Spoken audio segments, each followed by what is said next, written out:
"You better back up, Buttercup," Jim said, calmly swirling bourbon in a coffee mug as the HOA officer cocked back his leg. But Martin Pritchard, in full clipboard-wielding glory, wasn't listening. He was too absorbed in enforcing Article 7, Section 3 of the Oakwood Hills Neighborhood Covenant. All fences must be HOA approved, uniform, and painted taupe. Not barn red, not rustic chic, and certainly not, as Jim had put it during the last board meeting, a sexy frontier aesthetic. Martin kicked the bottom slat, snapping the wood clean off, and that's when hell opened up.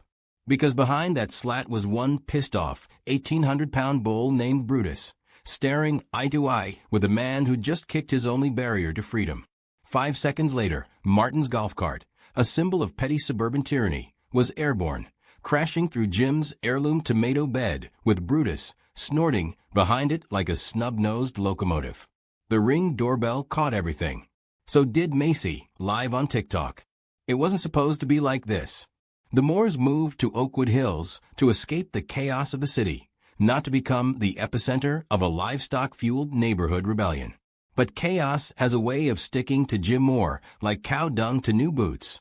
A former minor league baseball coach turned part-time whiskey blogger, Jim had a healthy disregard for bureaucracy and a growing love for animal husbandry. Lena, his wife, once an interior designer in LA, had fully leaned into suburban rebellion through holistic gardening and goat yoga. Their teenage daughter Macy, smart and snarky, with a ring light surgically attached to her phone, turned their chaotic rural suburban experiment into a semi-viral account. Farmhouse fails. Brutus, however, wasn't part of the original plan. He was won in a charity auction, drunk bid by Jim after 2 bourbons and a dare from Lena. What began as a joke ended with a reinforced paddock, 10 bags of premium hay a week, and a surprisingly deep emotional connection to a creature that tried to gore a delivery van last spring. Brutus had personality, somewhere between a grumpy old man and a war veteran with PTSD. He didn't like strangers, didn't like change, and absolutely hated Martin Pritchard. Martin had been a problem since day one. Appointed as head of the HOA thanks to a combination of intimidation, lawn care excellence, and zero social life, he patrolled the streets like a suburban dictator. Every house had to match a bland uniformity that made Lena gag. No flamingos, no gnomes, and absolutely no livestock, even though the HOA's original charter had a clause carved out for legacy agricultural zoning, something Jim had highlighted with a laser pointer during a particularly heated Zoom meeting. But Martin didn't care for history. He cared for rules, especially ones that gave him a reason to stand in people's driveways and explain how their trash bins were 2 inches out of alignment. He hated the Moores not just for their fence color, or the bull, or the chickens that sometimes wandered into cul-de-sac traffic, but because they had fun. Real, chaotic, joyful fun. The kind Martin had surgically removed from his life years ago when he traded a social circle for spreadsheets. And now, standing in the yard surrounded by shattered wood, tomato guts, and a rapidly vanishing HOA patrol cart, Martin was no longer in control. Brutus had rammed the golf cart like it owed him money, and was now parading around the cul-de-sac like a champion. Horns high, eyes wild, a beast who'd tasted freedom and liked it. Macy's phone was blowing up. The stream titled HOA Karen vs. My Bull had gone from 14 viewers to over 14,000 in under an hour. Comments flew in. Team Brutus. Is this real? Why does this look like an indie film from 2009? Did the bull just do a victory lap? Even Lena, who had once protested owning anything larger than a labradoodle, stood on the porch sipping tea and nodding like a proud war general watching her troops return victorious. The real drama started 2 hours later. Once the cart was recovered from the neighbor's koi pond and Martin had filed an incident report with his own HOA board, he stormed back up the drive with a police officer and a citation the length of a CVS receipt. Trespassing, dangerous livestock, destruction of community property, unauthorized fencing, unauthorized paint, unauthorized animals, unauthorized joy. You can't cite me for joy, Jim said, squinting at the paper. Actually, I can, Martin snapped. Emotional disruption. Section 14B. Even the officer raised an eyebrow at that one. The HOA emergency meeting was scheduled immediately, which meant the Moores had 48 hours to prepare for what was essentially a kangaroo court held in the community clubhouse between Zumba sessions and a pickleball league. Jim dug out the HOA charter. Lena printed photos of the original fencing. Macy created a slideshow with dramatic music and Brutus in sunglasses.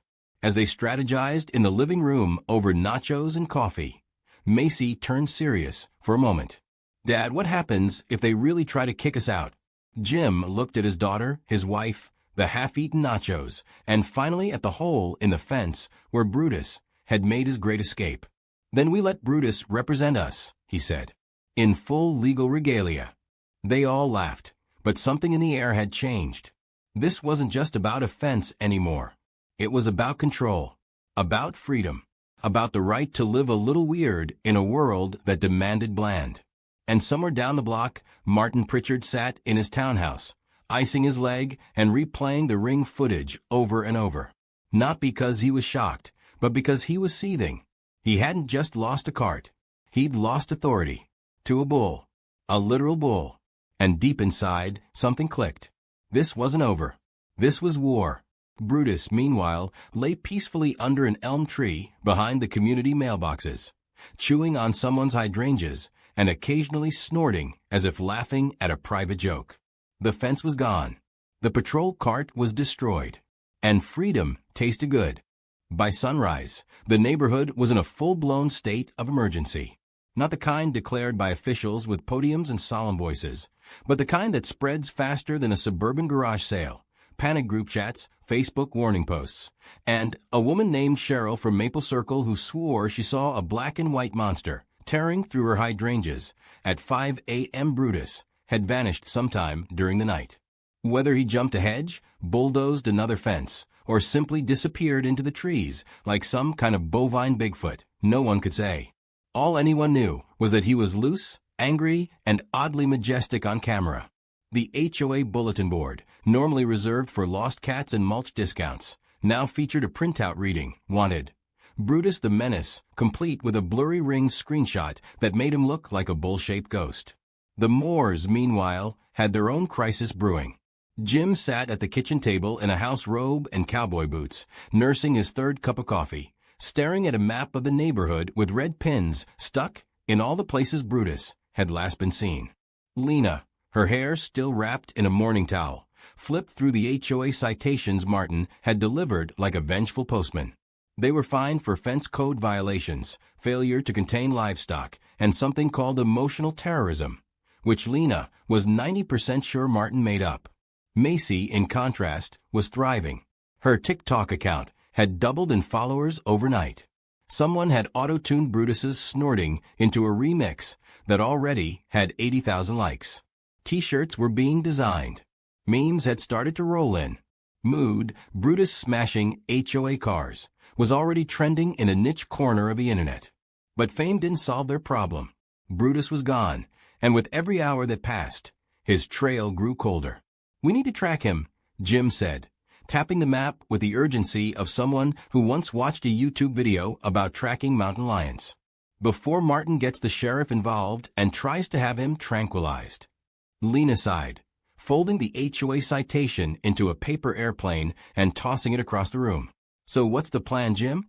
Are we putting on camo and hiding in bushes with night vision goggles?" "Don't tempt me," he muttered. "But no, we'll use the network." Macy looked up from her phone. "What network?" "Your fans," Jim said. "You've got followers now. Let's crowdsource this." By mid-morning, the hashtag Find Brutus campaign was in full swing. Kids on bikes were scouring the neighborhood trails. A drone hobbyist in the next town offered aerial sweeps. Someone uploaded footage of Brutus at 2 a.m. licking a sprinkler in the Thompson family's front yard. Another clip showed him walking calmly across a backyard, then stopping to watch an episode of a cooking show through a sliding glass door. He was elusive, but not malicious. Mischievous, maybe. Highly intelligent, even. Jim started calling him the Houdini of hoofed animals, while Lena quietly wondered if Brutus was smarter than half the HOA board. Meanwhile, Martin was unraveling. His HOA group chat was in chaos. Half the board was furious that he trespassed on private property and incited the incident. The other half was furious they weren't included. Someone had leaked the ring footage to a local news outlet, and Martin's face was now plastered on a segment titled Bull Justice. HOA officer gets warned. He tried to hold an emergency HOA Zoom meeting, but no one took it seriously, not while his screen name still showed as Martin, the fence kicker Pritchard. Worse, one board member named Darlene had defected completely and begun posting sympathetic messages about Brutus. "Maybe he just wanted his space," she wrote. "Maybe he's the hero we didn't know we needed."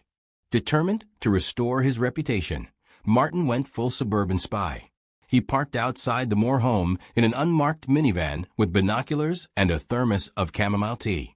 He scribbled notes, documented movements, and at one point tried to intercept a package being delivered, claiming it might contain illegal livestock supplements. The delivery guy pepper-sprayed him. Back at the Moore residence, Randy had arrived. Lena's cousin, a conspiracy theorist with 3 drones and a flamethrower license, had recently moved into an RV near the edge of town and owed Lena a favor for getting him out of a ticket involving a drone and a porta-potty. Randy was the kind of man who wore cargo shorts year-round and never trusted any food he hadn't microwaved himself. But he was loyal, and when Lena asked if he could help track a bull, he said, "Only if I can bring the night vision goggles." By dusk, the search party included Macy on a bike, Randy in a truck with infrared, and Jim riding a borrowed four-wheeler holding a bag of apples and yelling Brutus like a cowboy in a family sitcom. Lena stayed behind, coordinating the search like a general in a war room, her phone buzzing constantly with tips, sightings, and questions from reporters wanting to know how it felt to raise a bull icon. Brutus, it turned out, had been seen at the edge of the development, near the woods that bordered the golf course. A disgruntled groundskeeper had found hoof prints in the sand trap of hole 7, along with a single Brutus-shaped dent in a golf cart roof. When night fell, they set up camp just outside the woods. Jim lit a small fire. Macy was still scrolling through fan theories. One user claimed Brutus had joined a traveling rodeo. Another was convinced he was forming a cow-based militia. Jim passed around hot cocoa and tried to stay optimistic, but something gnawed at him. Brutus wasn't just lost, he was hiding. And not like an animal scared of predators, but like something that knew it had done something significant. Something irreversible. Just before midnight, a call came through. A man on the far side of the neighborhood, near the old quarry, had seen a very large animal sitting perfectly still next to his shed. It hadn't moved when approached, just stared, and then disappeared into the tree line. Jim grabbed his jacket. "Let's go," he said. "Now." Randy took the wheel of the truck while Macy filmed from the back, her phone catching every bump and jostle of the ride like a low-budget horror movie. They reached the quarry in 15 minutes, headlights cutting through trees like knives. The man who'd called and pointed vaguely toward the shed. They approached slowly, flashlights high, hearts pounding. There were hoof prints, a lot of them, and something else, something that made them all stop. The ground was scorched in a wide circle, as if something had burned there. In the middle, one of Brutus's decorative horn caps lay half buried in the dirt. A strange, almost metallic hum vibrated faintly under their feet. The shed behind them creaked. Jim bent down and picked up the horn cap. It was hot. Macy looked up from her phone. "Dad, something weird is going on." Jim nodded, not taking his eyes off the scorched earth. "This isn't just about a fence anymore," he said. "It's bigger than Brutus." And somewhere out in the woods, the bull watched from shadows, still and silent, waiting. The HOA clubhouse smelled like desperation and old air freshener. Folding chairs were arranged in tight rows, the kind of setup that practically encouraged resentment. The projector screen at the front of the room displayed a pixelated HOA logo and the words "Emergency Session. More property violations." Beneath it stood Martin Pritchard, clutching a legal folder so thick it could have doubled as a phone book. He wore his best cardigan, one that screamed both dignity and menace. The room was full. Residents murmured in nervous anticipation, unsure whether they'd come for a community meeting or a public execution.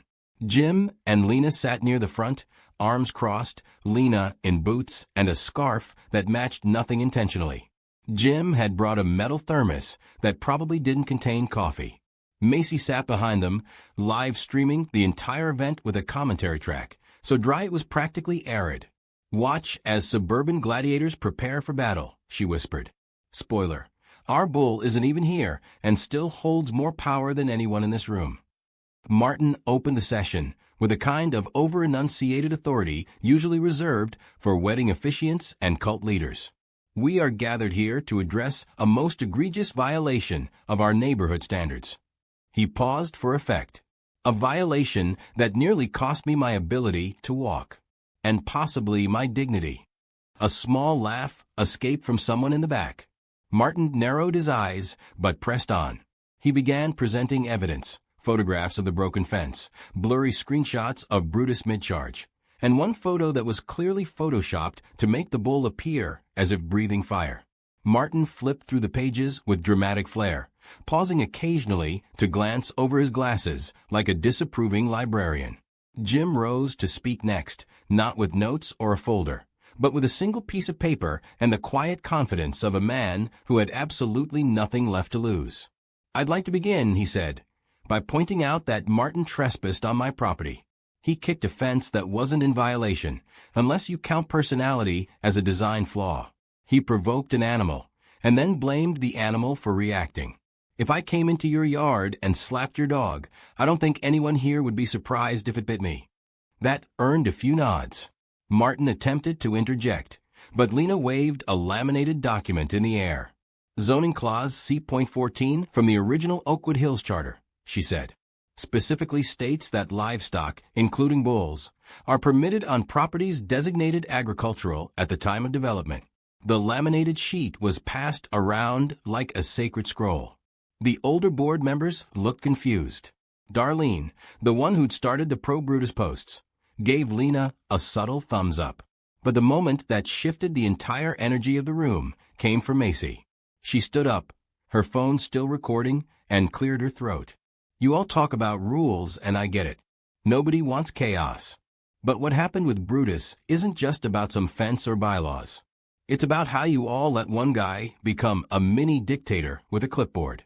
You gave him power to bully people for mailbox colors and solar lights. And now a bull did what none of you had the guts to do. He said no." The room went quiet. Several residents looked at Martin like they were seeing him for the first time. Others clapped, cautiously at first, then with growing enthusiasm. Martin's mouth opened and closed like a stunned fish. He clutched his legal folder tighter, but didn't speak again. After the meeting, back at home, Jim dropped into the couch like a man who had just survived a minor war. Lena flopped down beside him, eyes half closed. "Did we win?" she asked. "Hard to say," Jim replied, "but I think we bruised him pretty good." Macy came in waving her phone. "Guys, the HOA meeting footage hit 90,000 views. Someone on Twitter's calling Brutus a freedom icon.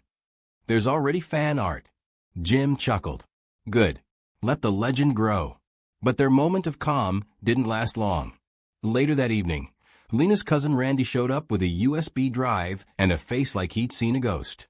"I think you need to see this," he said, dropping the drive into Jim's laptop.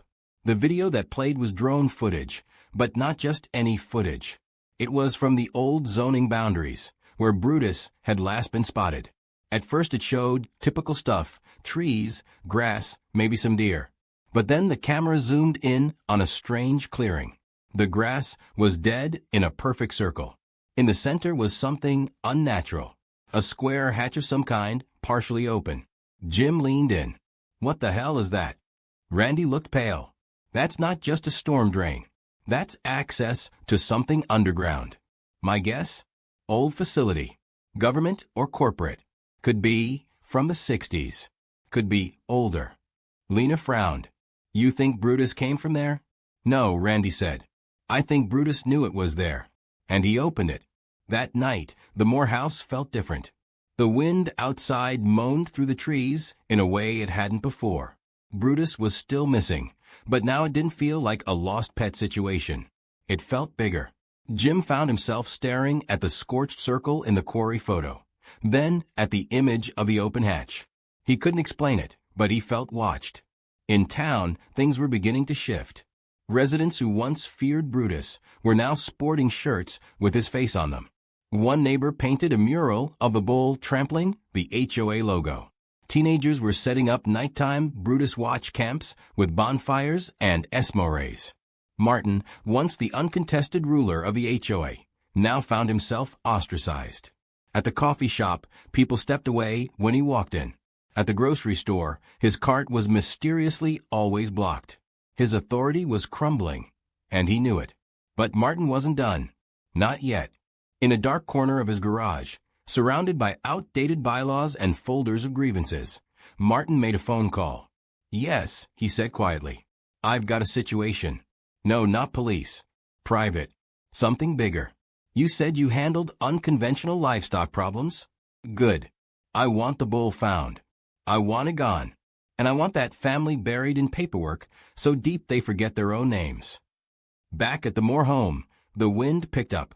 Somewhere in the trees, heavy footsteps moved, slow and deliberate. Brutus was still out there, watching, waiting. And whatever he'd found beneath that hatch, whatever had burned that circle into the earth, was starting to wake up. 3 days after the emergency meeting, the EPA showed up unannounced. 2 white SUVs, government plates, tinted windows, and 4 people in matching windbreakers who moved like they'd been trained to infiltrate farms without spooking the livestock. They didn't knock. They didn't smile. They walked right past the mailbox with a hand-painted Brutus stencil and straight to the front door, flashing badges that had too many acronyms.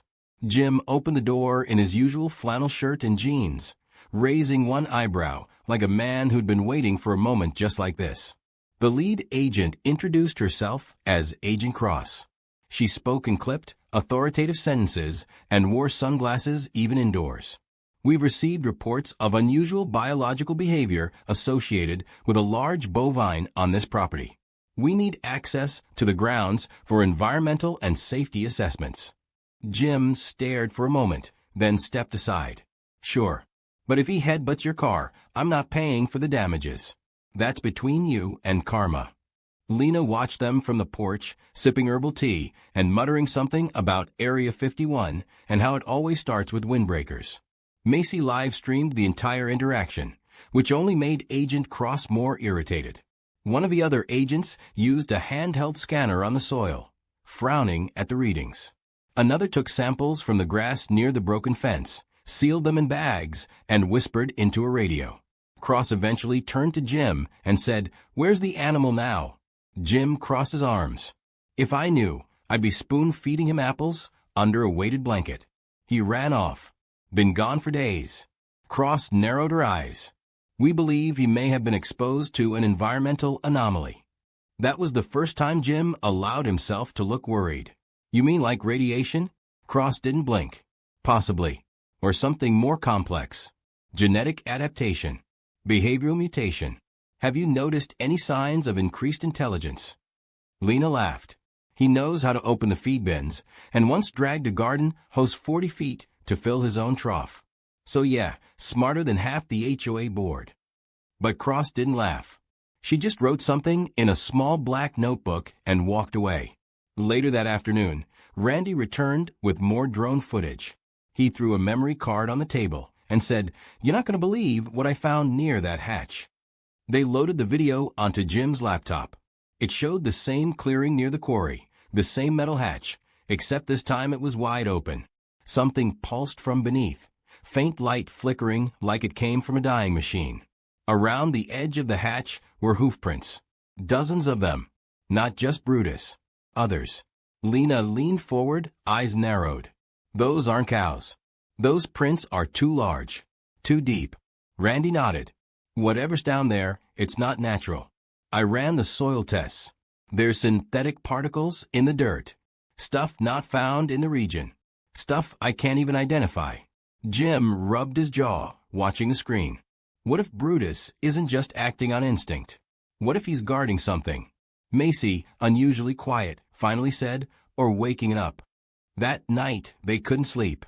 Jim lay awake listening to the wind rattle the fence posts and the occasional distant rustle that could have been anything. Lena sat by the window, watching shadows move across the backyard. At 2:13 a.m., the security lights flickered, just for a second. And when they came back on, the scarecrow by the chicken coop was gone. In its place were deep, circular impressions in the soil. The same hoof prints. Jim stepped outside with a flashlight, but the air felt wrong. Too still, too heavy. Like the earth itself was holding its breath. By morning, the story had shifted. What began as a quirky viral video had morphed into something darker. A local news crew showed up with a drone and a reporter who tried to summarize the situation with phrases like rogue livestock event and possible environmental concern. Macy, now fully invested in the mystery, had begun recording a documentary on her phone titled The Brutus Anomaly.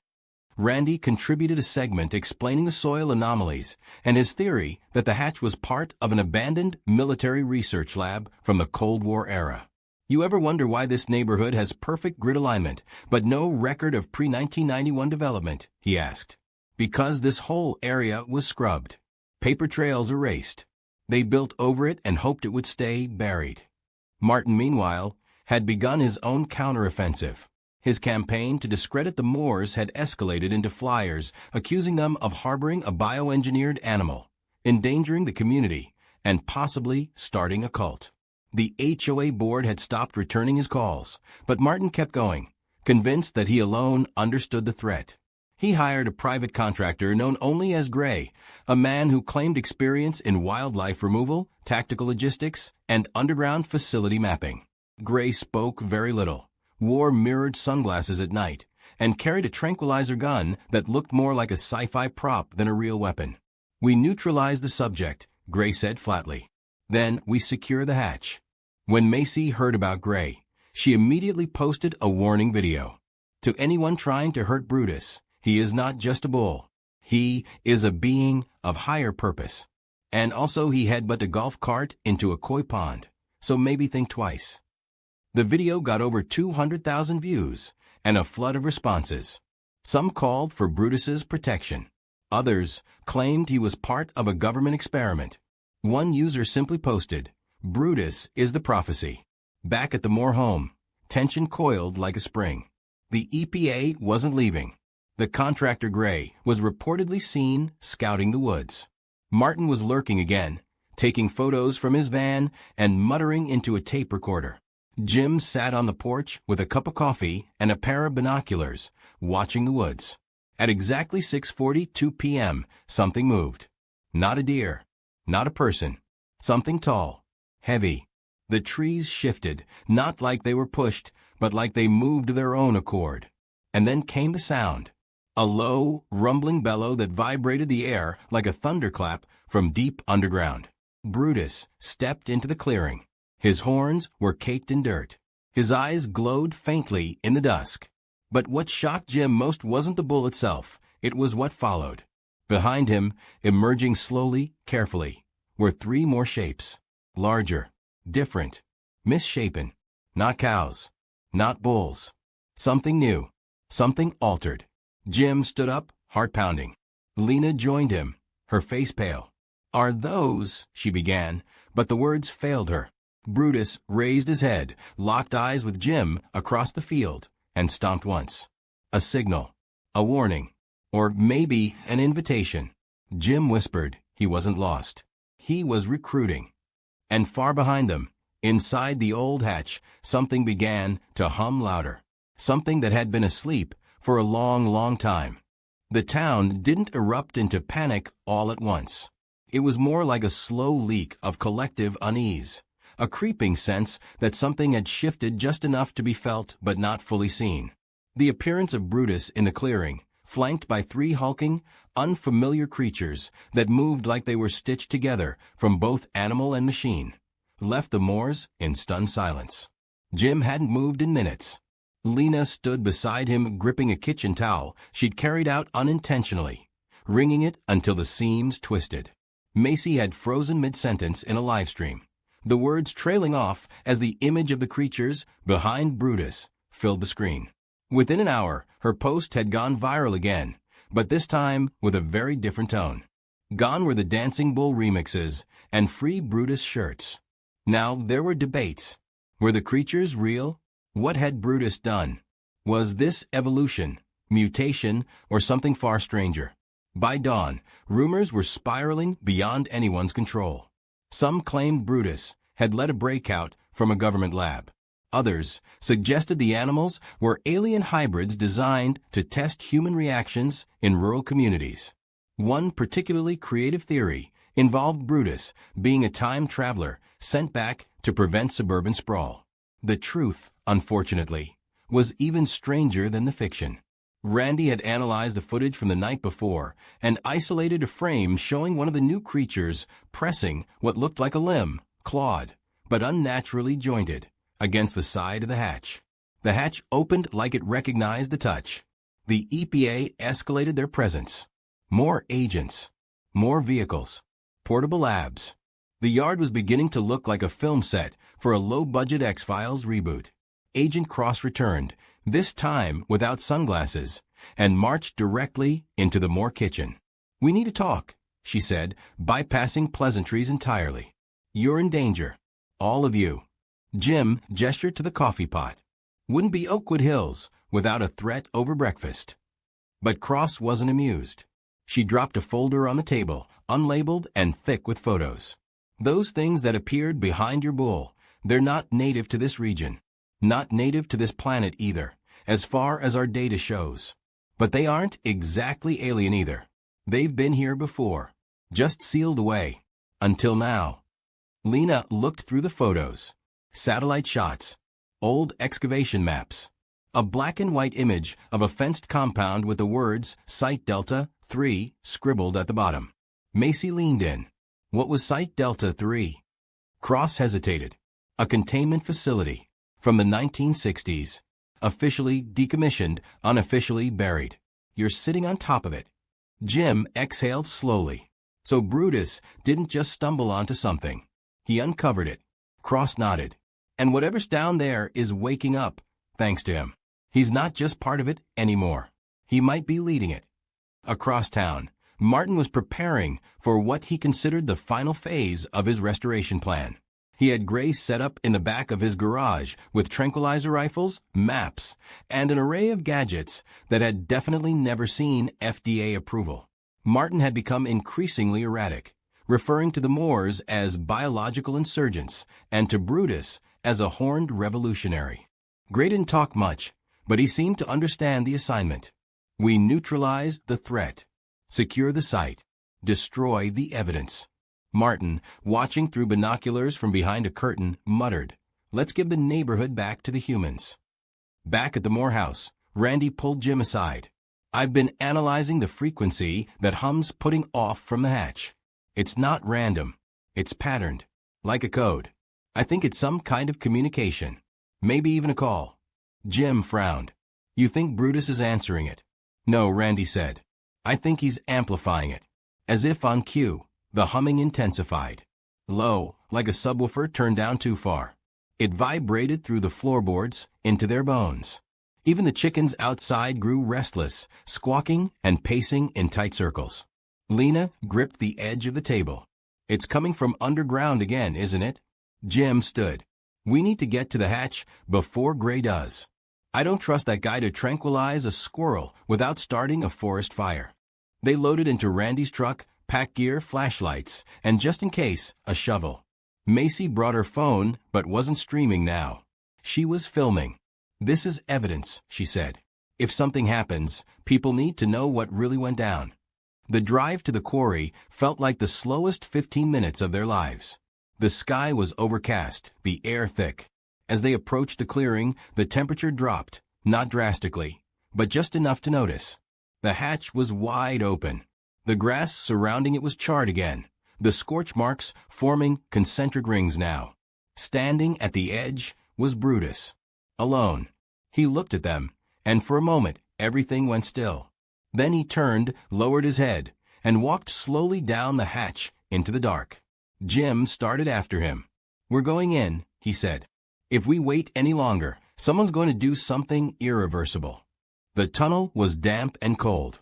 Metal walls lined with pipes, wires long dead, dust that tasted like copper and secrets. They followed Brutus at a distance until he reached a large chamber. Inside was a machine, round, massive, dormant, but humming faintly. Surrounding it were tanks, broken glass, remnants of containment units. There were bones. Not animal, not quite human either. And etched into the far wall were symbols none of them could read. Brutus stood in front of the machine and bellowed once. The hum grew louder. Lights flickered on the machine side. Something inside it moved. Then Gray arrived. He dropped in from above, a rope line from a nearby tree, rifle aimed, boots hitting the metal floor with a dull thud. "Step back," he barked. "Target is compromised." Jim held up his hands. "You don't understand. He's not attacking. He's guarding that thing. Or activating it. Or maybe warning us. We don't know yet." Gray didn't care. He raised the rifle and fired. The dart hit Brutus in the side. For a second, nothing happened. Then Brutus turned, lowered his head, and charged. But not at Gray. At the machine. The impact triggered something. The chamber filled with light. The hum turned into a roar. The tanks shuddered. The walls shook. Macy screamed as the tunnel behind them collapsed. The last thing Jim saw before the world exploded in white light was Brutus standing tall in front of the machine, eyes glowing, unafraid. Then everything went dark. The sound that followed wasn't like anything they had ever heard before. It wasn't an explosion, not quite. It was deeper, stranger, like a heavy door being unsealed after decades of silence, followed by a pulse that rippled through the earth like the planet itself had flinched. Then came light, blinding and hot, surging outward in waves that lit up the sky and sent flocks of birds scattering like ash blown from a fire. Jim came to first, coughing in the dark. His ears rang and his arms were scraped from the fall, but he was alive. Lena's hand was on his shoulder before he could speak. She dragged him out of the rubble into a collapsed tunnel alcove. Nearby, Randy was sitting upright, dazed and muttering something about reverse frequency oscillation and machine consciousness. Macy wasn't far. She was already filming again, the tiny green light on her phone blinking through dust and confusion like a signal flare. Gray was nowhere in sight. They crawled their way out through a gap in the collapsed tunnel wall, emerging not back at the hatch, but in a different part of the woods, farther north, near the old transmission towers. The sky above was a murky violet gray, tinged with something unnatural that shimmered when you didn't look directly at it. The ground was warm, still humming, and above it all stood Brutus. He was waiting for them, back in the open field, at the center of a circle of disturbed earth that hadn't been there the day before. His posture was different now, straighter, more alert. There was something regal about the way he stood, as if he'd claimed something, perhaps the land itself. Behind him, the other creatures stood motionless, changed again, more defined, more stable. No longer shuffling anomalies, but purposeful sentinels. Jim stared at the bull, who had once chased a lawnmower for sport and now stood like a general returning from battle. Something had happened down in that machine. Something irreversible. Macy walked toward him without fear. Brutus lowered his head, and for a moment their eyes locked. Then, slowly, he turned and began to walk. The others followed. Into the woods. Deeper than before. And this time, Jim knew, they weren't just wandering. They were leaving. Not escaping. Retreating, maybe. Or advancing to someplace only they could go. Somewhere none of them could follow. The fallout began quickly. The collapsed hatch site was cordoned off by the EPA within hours. Black vans arrived with crews in hazmat suits and geologists who whispered over data tablets. The remaining agents evacuated the neighborhood under the guise of a natural gas leak, but no one really believed that. Not after what they'd seen. Not after the sky glowed and the wind began to hum like it remembered the sound of something ancient. The Moore family was taken in for questioning but released quickly. No one could prove they had done anything wrong, and no one wanted the truth to get out. Martin disappeared. His house was found empty, blinds drawn, car still in the driveway. Gray was never seen again. Rumors swirled.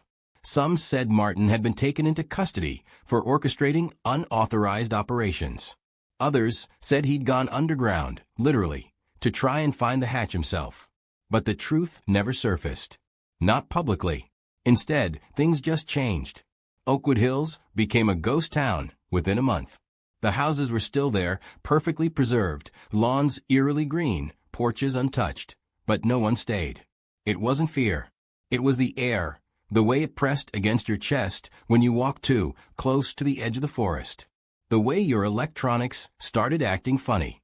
The sense that you were being watched, not maliciously, but with deep, inhuman patience.